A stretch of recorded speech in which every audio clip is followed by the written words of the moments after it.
Добрый вечер, или добрый день, или доброе утро. Неважно, какое время сейчас. Главное, мы всегда говорим, главное, чтобы оно было добрым.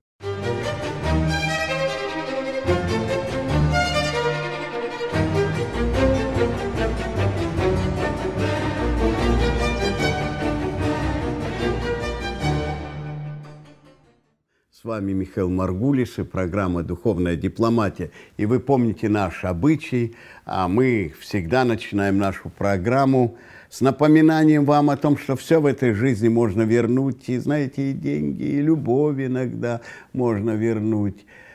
Можно вернуть дружбу, а вот время никогда не возвращается. И чтобы мы с вами помнили об этом, мы запускаем наши кремлевские песочные куранты, чтобы напоминать вам и мне о том, что время не возвращается. И также у нас есть ключ, это волшебный ключ, мы так считаем, которым мы открываем ваши сердца и ваши души для задушевного разговора, чтобы не было в наших программах лицемерия, чтобы все было по-честному. Вы знаете, что у нас всегда присутствуют гости в нашей программе. Мы стараемся, чтобы эти гости были необыкновенными, чтобы они через призму своего восприятия жизни, через свой опыт жизни, через свою мудрость дали вам возможность в этой жизни преодолеть барьеры, трудности, печали, все то, с чем сталкивается человек в этой жизни.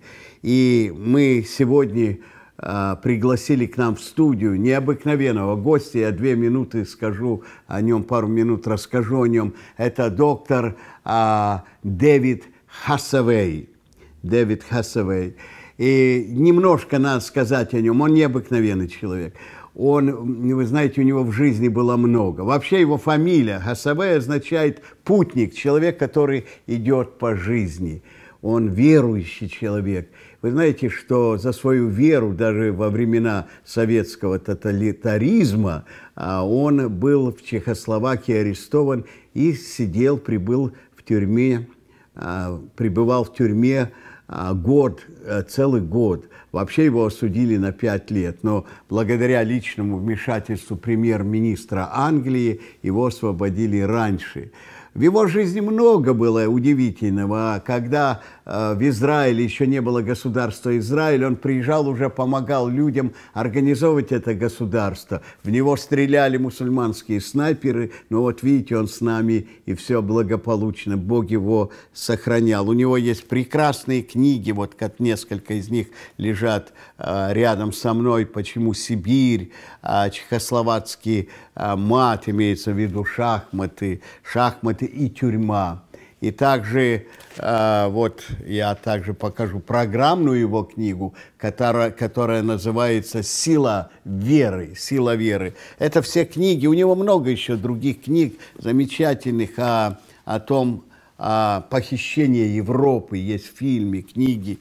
Это книги пророческие, я считаю. Это книги, которые нам дают возможность заглянуть в будущее. Ибо духовные люди, верующие люди обладают еще таким духовным механизмом, аппаратом, который позволяет заглянуть в будущее. Поэтому иногда таких людей называют пророками. Итак, у нас сегодня в гостях Дэвид Хасавей. Милости просим, будьте как дома, находясь у нас во Флориде.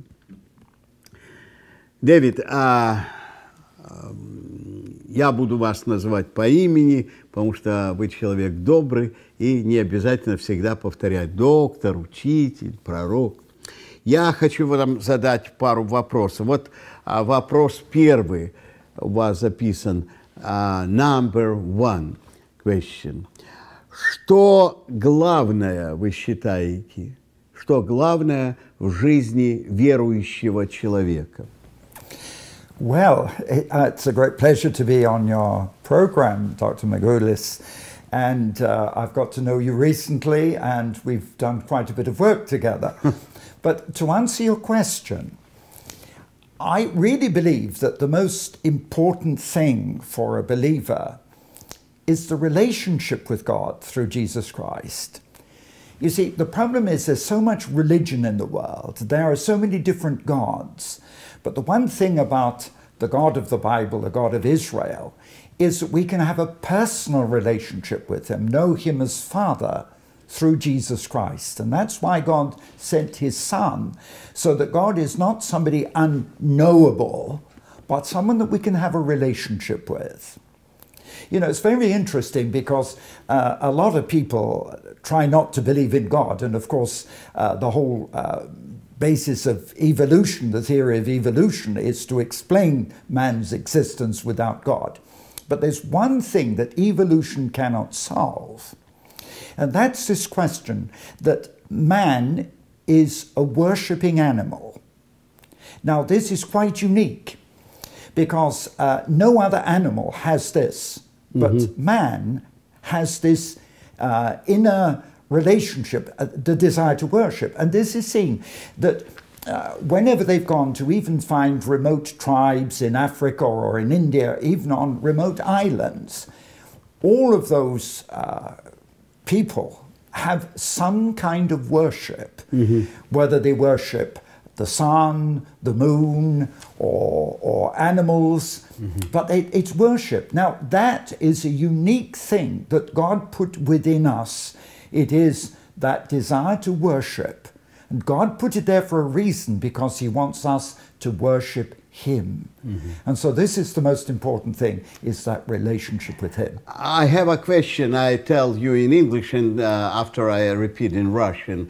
Some people, I know some people, they told me, we have each Sunday we go to church, we listen to pastor, we in this time touch our God, and we have a relationship with God. But my opinion, I believe you're absolutely right. Each person needs a private, personal relationship with God. I repeat you in Russian for our people. Я сказал Дэвиду о том, что я знаю людей, которые ходят в церковь и которые считают, что вот они слушают там пастора, священника, и в этот момент они общаются с Богом, и они считают, что этого достаточно. А я думаю, что Дэвид абсолютно прав, доктор Хасавей абсолютно прав, когда он говорит, что человек нуждается в личном общении, персональном общении с Богом.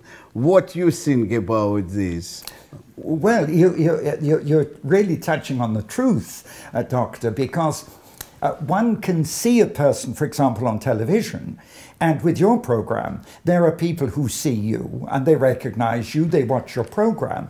But it's a great difference between seeing you on television and having a personal relationship with you, where they can talk to you and can communicate with you. And the important thing of relationship is communication. And to be able to communicate both ways, with you and back with the person. And it's the same with God. Yeah, you give me some symbolical picture. I think if we have a big family, and we have a father in this family, if I stay with family around table, around dinner, and I talk sometimes with my father, but I need also conversation with this father face to face, eyes to eyes. Same, I believe, situation with God. Yes. Я сказал доктору Хасавею о том, что мне это представило символической картине, когда вот есть большая семья, и там в центре стола обеденного сидит отец, и мы с ним общаемся. Но для того, чтобы мы могли откровенно открыть свое сердце, как по-английски говорят, open heart, мы должны встретиться с ним один на один, лицом к лицу, глаз в глаз. Dr. Morgullis, I remember many years ago my first visit to America. I was in New York, and I was invited to David Wilkerson's drug rehabilitation center. And being taken round, one thing I saw was, I've never forgotten, one of those drug addicts had written on the wall, I know Jesus is alive because I talked to him this morning. And you know, that's the reality of Christian faith. I talked to him this morning. Спасибо, доктор Хасавей. Это полный ответ на мой вопрос. Еще один вопрос. Почему для вас в жизни так ценен Израиль? Это number two question. Я знаю, что вы много времени, много своей жизни посвятили Израилю. И почему Израиль для вас так важен? Well, it's a big question to answer. Firstly, Israel is important to me because of the importance in the Bible and the fact that Jesus Christ lived there, that Israel was the home of the Jewish people. And all through history, I've always regarded Israel as the homeland of the Jewish people. Mm-hmm. But for me, it has an even stronger significance because my first visit there, which is 51 years ago, 1961, the first visit was to find something I was searching for. But that experience changed my whole life. Mm. And one of the reasons it changed my life was because I was quite poor. I didn't have the money to buy the ticket. Mm-hmm. I wanted to attend a conference which was going to be held at Pentecost, the feet of Pentecost. And I believed that if I could be there, something of what happened 2,000 years ago would be repeated in my life. But because I didn't have the money, I determined to go by road. And so I set up an expedition, 6,000 miles, return 10,000 kilometers. Mm-hmm. And I took a small group of people. Now, because I took 9 people, they paid. And it didn't cost me anything. I had to organize it. I had to provide the minibus, but it didn't actually cost me anything to go. But the journey took me behind the Iron Curtain, took me into the communist countries. I had to go into the former Yugoslavia and then into Bulgaria. And as you know, we always used to call Bulgaria Little Russia because the system there was as intense and as cruel as the Russian. And we were treated like criminals. And I can remember on that first journey, we were sleeping in tents, but we had to be in like a prison camp. Locked up, our passports taken away, the gates locked, secure guards. We weren't allowed to get out at all. And that began to open my eyes to the true situation. And later I was to meet a pastor, and I discovered that he was Popov, Harold Popov. Mm-hmm. He'd been sentenced to, I think, 20 years or something, and so 14 years in prison in Bulgaria. And now I was traveling through Bulgaria, seeing it and realizing the persecution. And that opened my eyes to the reality of the persecution of the Christian believers under communism. Then, of course, I was to go to Israel and see the results of the Holocaust and the persecution of the Jewish people. Those two things together were to change my whole life. Спасибо большое, это очень интересно.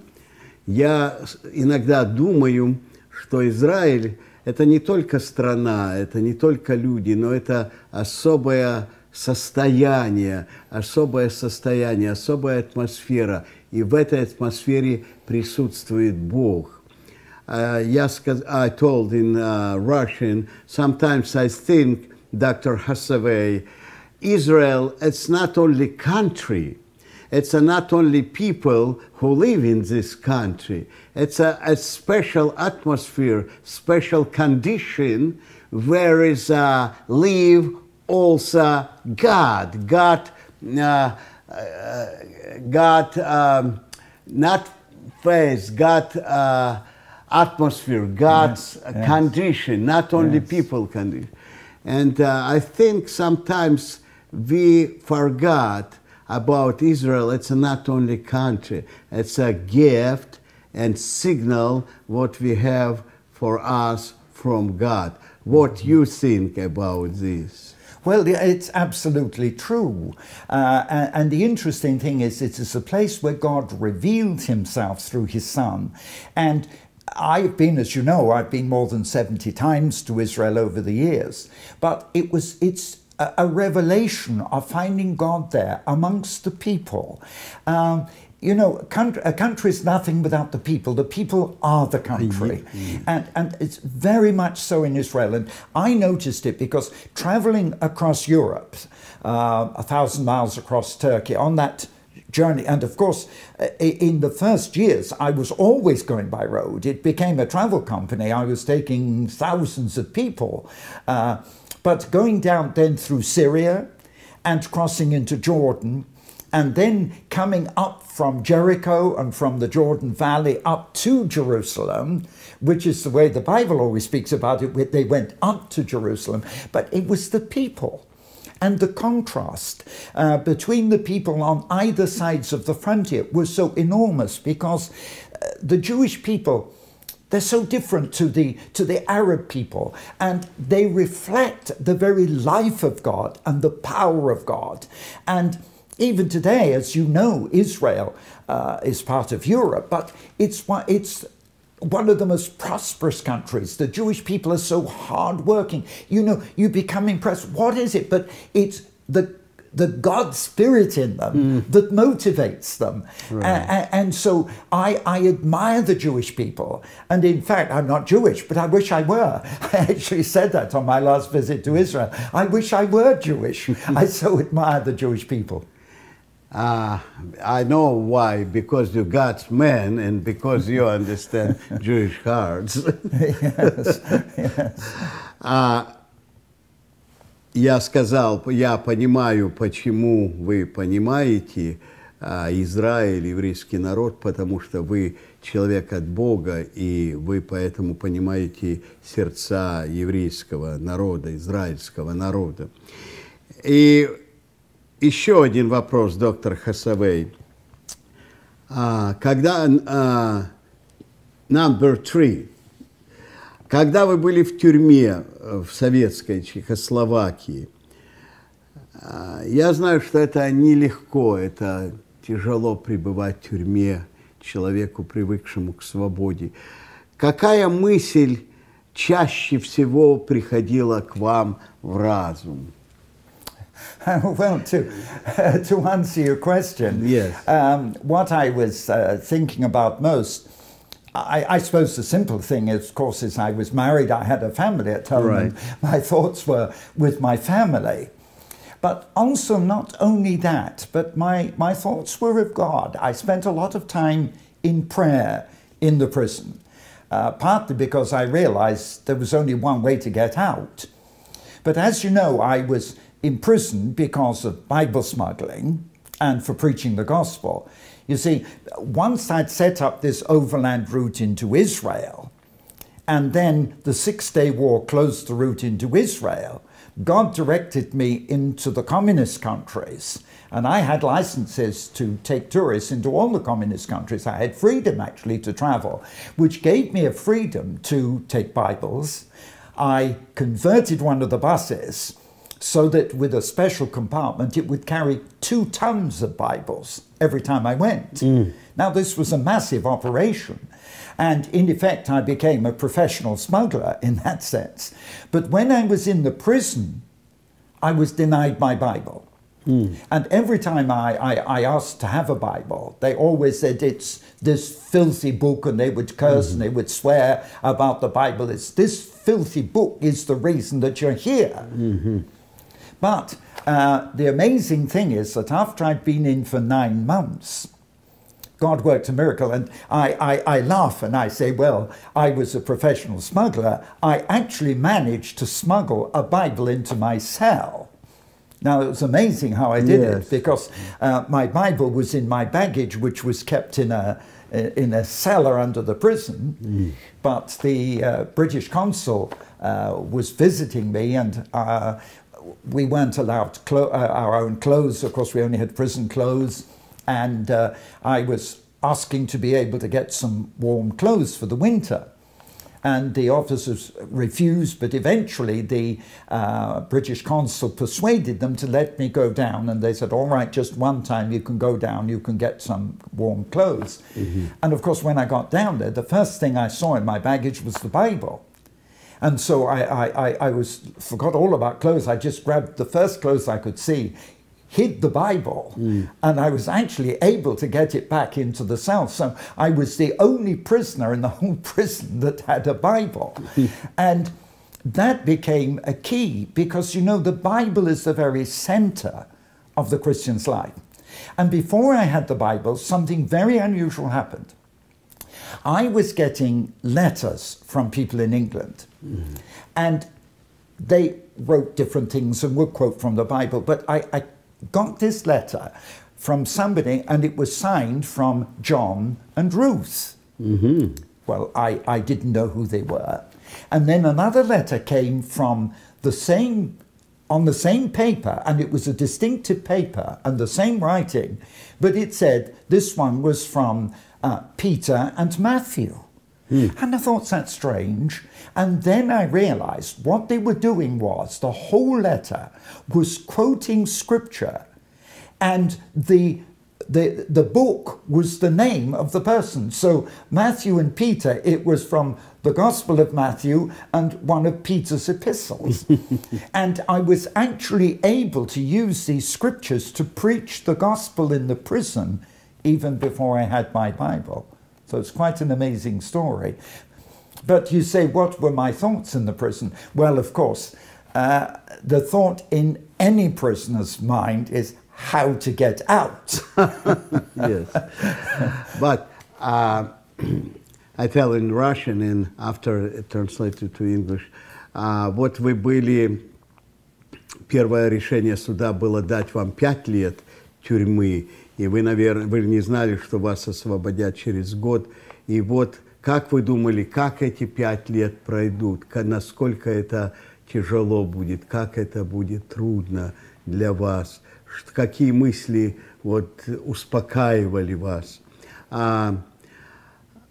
First time, after first decision of court, you have, if I remember well, 5 years decision of court, 5 years in Czechoslovakian jail.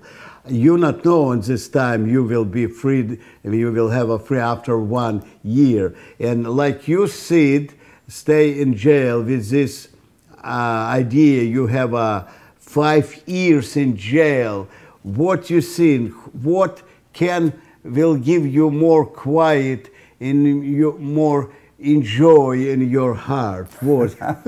Well, to be quite honest, Dr. Morgulis, it wasn't only the 5-year sentence, but what I discovered, and I did discuss this with the British consul on one of his visits, I found that they would give you a relatively easy sentence, because in communist prisons, as you know, 5 years was not a long sentence. 20 years was more likely. But what I found was that while you were there, they would find some other accusation against you.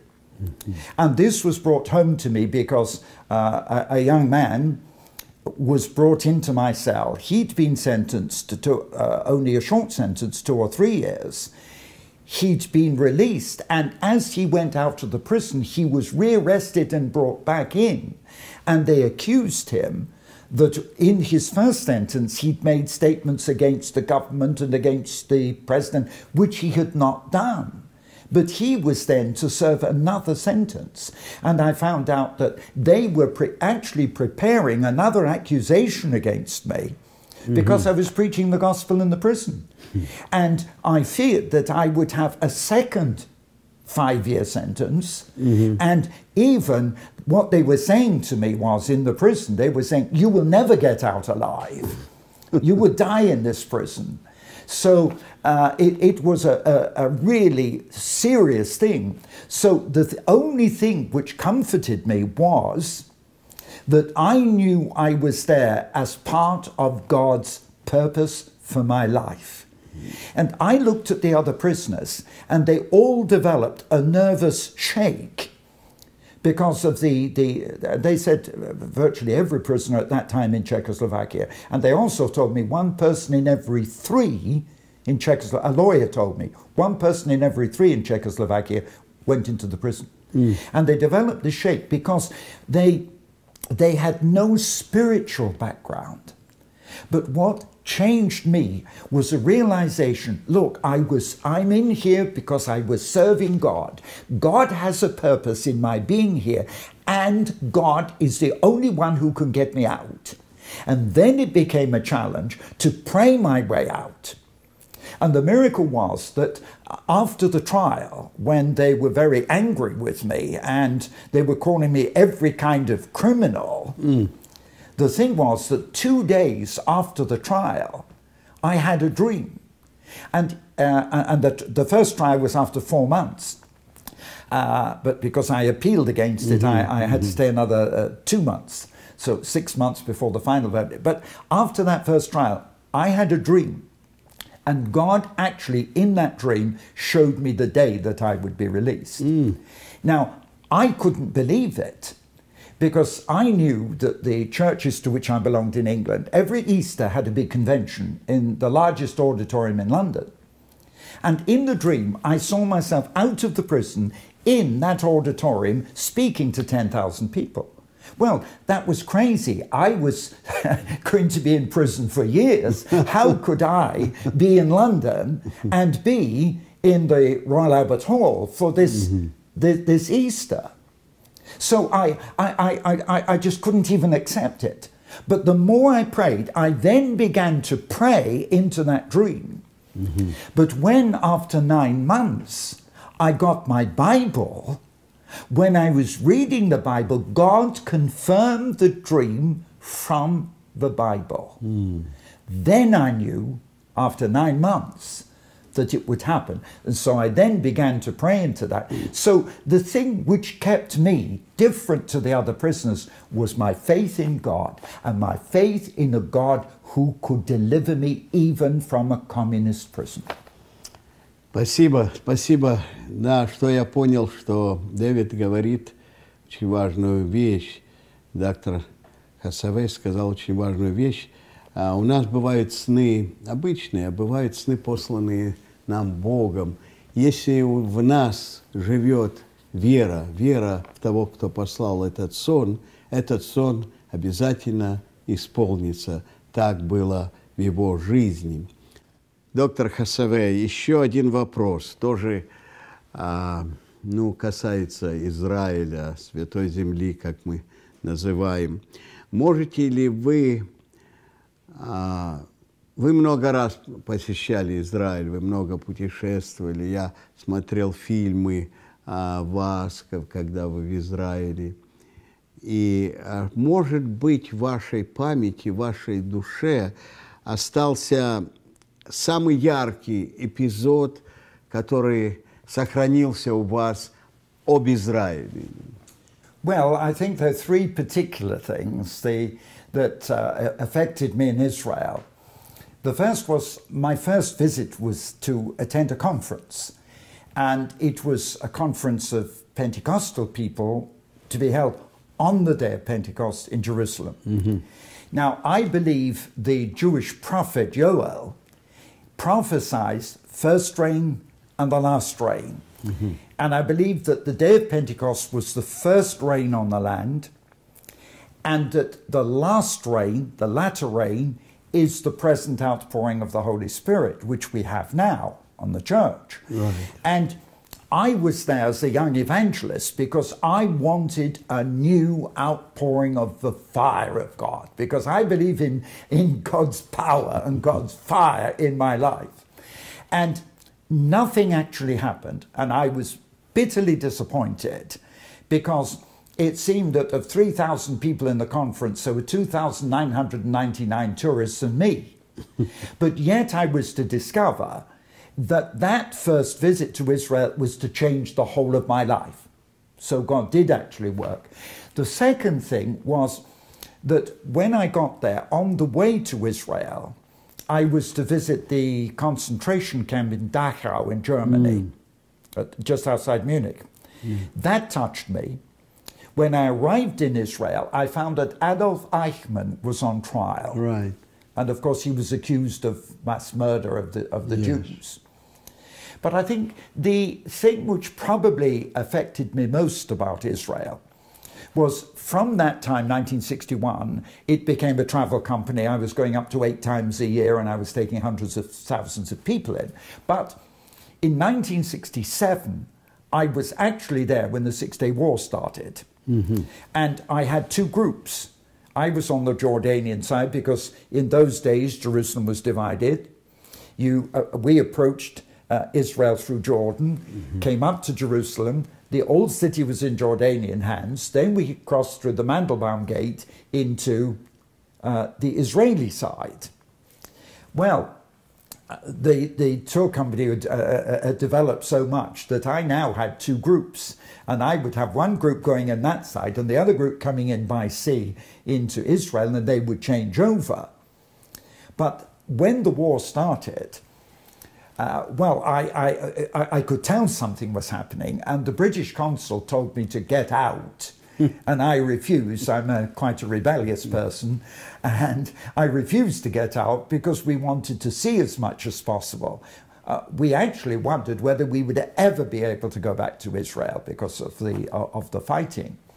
But the thing that frightened me was I was on the Arab side in East Jerusalem, and aeroplanes started dropping leaflets down, and I said to the owner of the hotel, "What do these leaflets say?" He said, "It's telling every Arab man to go and collect a rifle and 20 rounds of ammunition." And I thought, if every Arab is going to have a rifle and ammunition, I'd better get out. But what I actually did on that last day, I sent the tourists off so they could see as much as possible. And I went to Calvary, where we call it Gordon's Calvary, the Garden Tomb. And I spent the day there, and I saw the gun on the top of the hill. I climbed up on the top of the hill. It was just a Muslim graveyard, but because of the war, I was able to get there. And I spent the time with my friend, and tragically, he was one of the victims of the war, and that's the last time I was to see him. And when I was to go back after the war, they had buried him in the garden. And you know, that made the story of Jesus so much more real, because Jesus was buried there by those who loved him, his family, his friends. And it brought home, seeing a grave where they'd laid my friend, it brought home the reality of the death of Jesus in a very remarkable way. But of course, the Six-Day War was a tremendous thing, because we were taking tourists there in those old days. And on the walls of Jerusalem, if I took my tourists on the walls, the snipers would shoot at them. Right. Because especially if we were on the Israeli side, they would shoot at them. And when we went up to Galilee, there was a kibbutz Ein Gev on the far side of Galilee, but it was in Syrian territory. And on the top of the hill, the Golan Heights, were the Syrian guns. And I would send my tourists across Galilee on a boat, and I would have to drive my bus round watching the gunfire. And you could see the puff of smoke when they were firing the shells. And it was an exposed road, and my buses, which were blue and white, the Israeli colors, were a target for the guns. So I warn even the members of the Knesset, you cannot go back to those. You cannot give back the West Bank. You cannot give up East Jerusalem. It's just not possible. Israel could not exist under those conditions. So really, it was quite a political issue for me. Спасибо, доктор Хасавей. К сожалению, наша программа подходит к концу. Я впечатлен, очень впечатлен вашим рассказом. Я думаю, что многие наши люди, слушающие нас, люди, понимающие, что такое боль и страдания, что такое свобода, желание быть свободным, они хорошо поняли вас. И сейчас, заканчивая нашу программу, я хотел бы, чтобы вы сказали несколько слов от вашего сердца людям, которые смотрят и слушают нас. Well, let me just say to those of you who are watching this, what I found through all of this was personal relationship with the man, Jesus. I know that he doesn't live there now. I know he died there 2,000 years ago. But the very association of the land was to find the real Jesus. You know, today people get such a religious idea of who he is. I want you to know him as I have found him, as a loving Savior who forgave my sin and died for me. If only you could know him like that. Спасибо. Ну что ж, дорогие друзья, мы должны прощаться с вами. Вы слушали, что говорил доктор Хасавей, некоторые мои комментарии. Я думаю, что важное, самое важное было сказано сегодня, что подтверждено, что помимо физической жизни в этом мире существует огромная духовная жизнь, о которой мы так часто забываем в суете наших дней. Давайте помним об этом, давайте помнить об этом, давайте помнить так, чтобы в нашей жизни присутствовало то, о чем говорил доктор Хасавей, живое присутствие Бога, который пришел на эту землю для всех народов, для иудеев и для всех других народов, живущих на этой планете. Давайте будем помнить об этом и будем беречь наши души. И я с вами прощаюсь, с вами был наш гость, доктор Дэвид Хасавей из Англии. С вами был Михаил Моргулис, это я, и программа «Духовная дипломатия». Всего вам доброго, храни вас Бог.